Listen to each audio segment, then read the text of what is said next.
தலைப்பு செய்திகள். மனித புதைகுழி விவகாரம் சர்வதேச தரநிலைகளுக்கு ஏற்ப இடம்பெற வேண்டும், பிரித்தானியா வேண்டுகோள். மீன்பிடி துறைமுகத்தின் அபிவிருத்தி திட்டம், இந்திய குழுவினருடன் கலந்துரையாடல். நேபாள அரசியலில் பரபரப்பு, பிரதமரை தொடர்ந்து ஜனாதிபதியும் ராஜினாமா. இனி விரிவான செய்திகள்.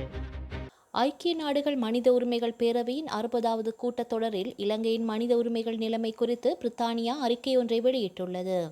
ஐக்கிய நாடுகள் மனித உரிமைகள் பேரவை உயர் ஸ்தானிகரின் அண்மைய இலங்கை விஜயம் மற்றும் அறிக்கைக்கு பிரித்தானியா தனது நன்றியை தெரிவித்துள்ளது.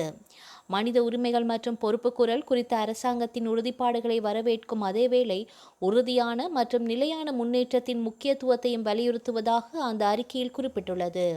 இலங்கையில் புதிதாக கண்டுபிடிக்கப்பட்டுள்ள பாரிய புதைக்குழிகளை தோண்டி எடுத்து விசாரணை செய்வதற்கான இலங்கை அதிகாரிகளின் நடவடிக்கை மிக முக்கியமானதோடு அதனை சர்வதேச தரநிலைக்கு ஏற்ப மேற்கொள்ளப்பட வேண்டும் என பிரித்தானியா வலியுறுத்தியுள்ளது. தன்னிச்சையான தடுப்பு காவலில் வைக்கப்பட்ட மரணங்கள், மனித உரிமை பாதுகாவலர்களை அச்சுறுத்துதல் மற்றும் சிறுபான்மை சமூகங்களை குறிவைத்தல் ஆகியவை குறித்த உயர் ஸ்தானிகரின் தொடர்ச்சியான கவலைகளை நாங்கள் பகிர்ந்து கொள்கின்றோம். பயங்கரவாத தடுப்பு சட்டம் போன்ற சட்டங்களை ஒழிக்க பொதுமக்களுக்கு உறுதிமொழிகள் வழங்கப்பட்டுள்ள போதிலும் அடிப்படை சுதந்திரங்களை கட்டுப்படுத்த தொடர்ந்து அந்த சட்டத்தை பயன்படுத்துவது குறித்து நாங்கள் ஆழ்ந்த கவலை கொண்டுள்ளோம். இழப்பீடுகள் மற்றும் காணாமல் போனவர்களை மையமாக கொண்ட உள்நாட்டு நிறுவனங்களின் பணிகளை மீண்டும் ஊக்குவிக்கவும் நாங்கள் அரசாங்கத்தை வலியுறுத்துகின்றோம். எந்த ஒரு நல்லிணக்கமும் பொறுப்புக்கூறல் செயல்முறையும் உள்ளடக்கியதாகவும் விரிவானதாகவும் இருப்பது, பாதிக்கப்பட்ட சமூகங்களின் ஆதரவை கொண்டிருப்பது, கடந்த கால பரிந்துரைகளை உருவாக்குவது மற்றும் சர்வதேச தரங்களை பூர்த்தி செய்வது மிகவும் முக்கியமாகும். அதே நேரம் மோதல் தொடர்பான பாலியல் வன்முறை குறித்த உங்கள் அலுவலகத்தின் முக்கியமான பணியை முன்னெடுத்து செல்லவும் ஐநா மனித உரிமை பேரவையின் உயர் ஸ்தானிகரிடம் பிரித்தானியா கோரியுள்ளது. மேலும் இந்த பிரச்சினை இலங்கையில் முன்னுரிமை பிரச்சினையாக கவனிக்கப்பட வேண்டியதன் அவசியத்தை வலியுறுத்துவதாக அந்த அறிக்கையில் தெரிவிக்கப்பட்டுள்ளது. இந்த பிரச்சினைகளில் அரசாங்கத்துடன் ஆக்கப்பூர்வமாக பணியாற்ற விருப்பம் கொண்டுள்ளதாகவும் பிரித்தானியா வெளியிட்டுள்ள அறிக்கையில் சுட்டிக்காட்டப்பட்டுள்ளது.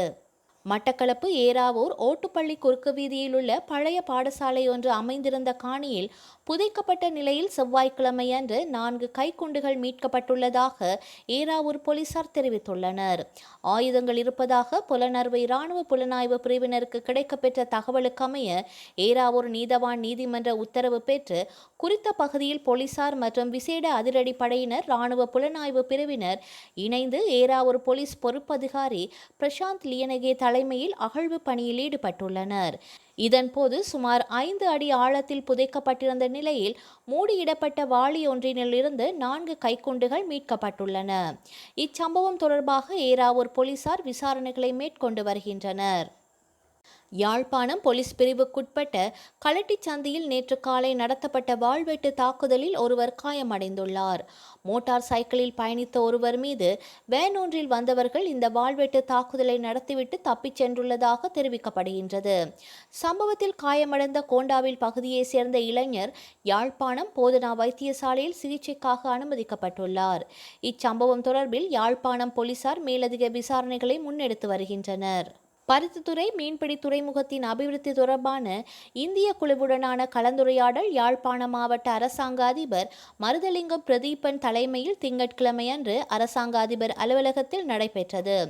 இக்கலந்துரையாடலில் இந்திய துணை தூதரக உதவி தூதரக சங்கரன் ராஜகோபாலன், தூதரக அதிகாரிகளான ரவிசங்கர், பெலியப்பா உள்ளிட்டவர்கள் பங்கு பற்றினார்கள். இக்கலந்துரையாடலில் அரசாங்க அதிபரினால் துறைமுக அபிவிருத்தியின் அவசியம், தேவைப்பாடுகள், அதனால் ஏற்படும் சாதகங்கள், மீனவர்களுக்கான நன்மைகள், தொழில் வாய்ப்புகள் தொடர்பான விளக்கம் அளிக்கப்பட்டு அபிவிருத்தி தொடர்பாக இந்திய தூதரக அதிகாரிகளுடன் விரிவாக கலந்துரையாடப்பட்டது. இக்கலந்துரையாடலில் திட்டமிடல் பணிப்பாளர், பருத்தித்துறை பிரதேச செயலாளர், கரையோரம் பேணல் மற்றும் மூலவள முகாமைத்துவ திணைக்கள பொறியியலாளர், கடற்தொழில் நீரியல் வள திணைக்கள உத்தியோகத்தர்கள், மயிலட்டி மீன்பிடி துறைமுக முகாமையாளர் ஆகியோர் பங்கு பெற்றுள்ளனர்.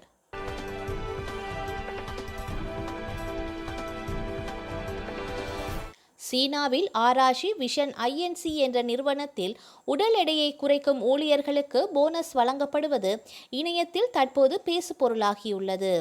ஊழியர்கள் 500 கிராம் எடையை குறைத்தால் நிறுவனம் இந்திய மதிப்பில் ரூபாய் 6100 வழங்கியுள்ளது.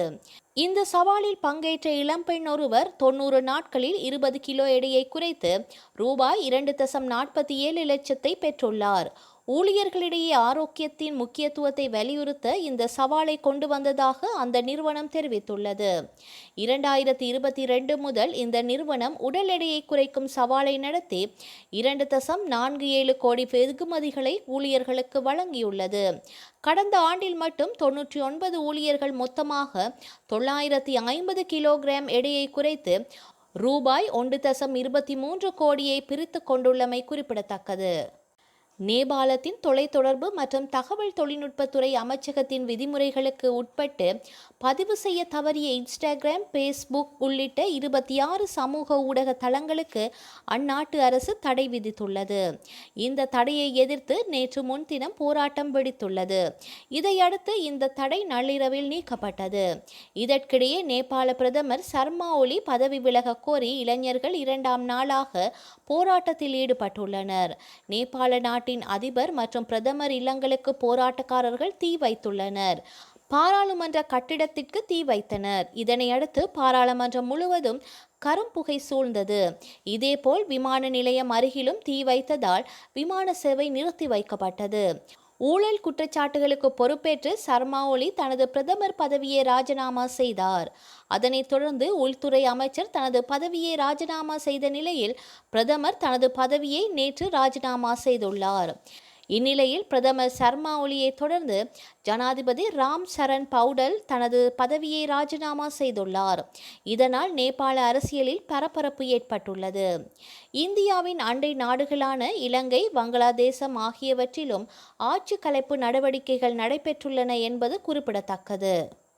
பிரேசில், ரஷ்யா, இந்தியா, சீனா, தென் ஆப்பிரிக்கா ஆகிய நாடுகளை உள்ளடக்கியது பிரிக்ஸ் அமைப்பு. இதில் புதிதாக எகிப்து, எத்தியோப்பியா, ஈரான், ஐக்கிய அரபு அமீரகம் மற்றும் இந்தோனேஷியா இணைந்துள்ளது. அண்மையில் பிரிக்ஸ் அமைப்பின் 17வது மாநாடு பிரேசில் நடைபெற்றது.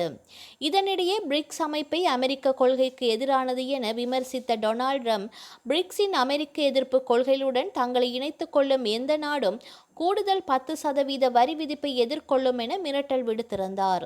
இந்நிலையில் அமெரிக்க அதிபர் ட்ரம்பின் வர்த்தக சவால்களை எதிர்கொள்ள பிரிக்ஸ் நாடுகள் பரஸ்பர வெற்றியை இலக்காக கொண்டு ஒன்றிணைந்து செயல்பட வேண்டும் என சீன அதிபர் அழைப்பு விடுத்துள்ளார்.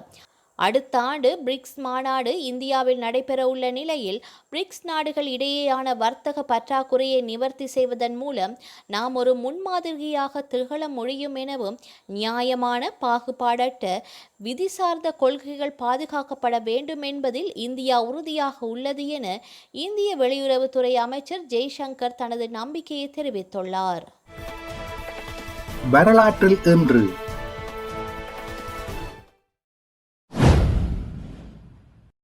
1817 இலங்கையில் வெள்ளசை என்ற இடத்தில் கண்டி கிளர்ச்சி ஆரம்பமானது.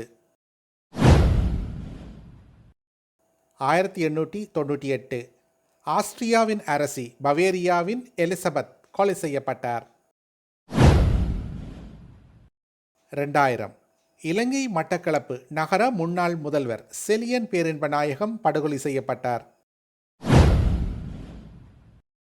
2007 1999 அக்டோபர் இராணுவ புரட்சியை அடுத்து 7 ஆண்டுகள் நாடு கடந்த நிலையில் வாழ்ந்து வந்த பாகிஸ்தான் முன்னாள் பிரதமர் நவாப் ஷெரீப் நாடு திரும்பினார். செய்திகளை உடனுக்குடன் தெரிந்து கொள்ள உடனே சப்ஸ்கிரைப் செய்து பெல் பட்டனை கிளிக் பண்ணவும். மேலதிக செய்திகளை தமிழ் தாய் இணையதளத்தில் பார்வையிடலாம்.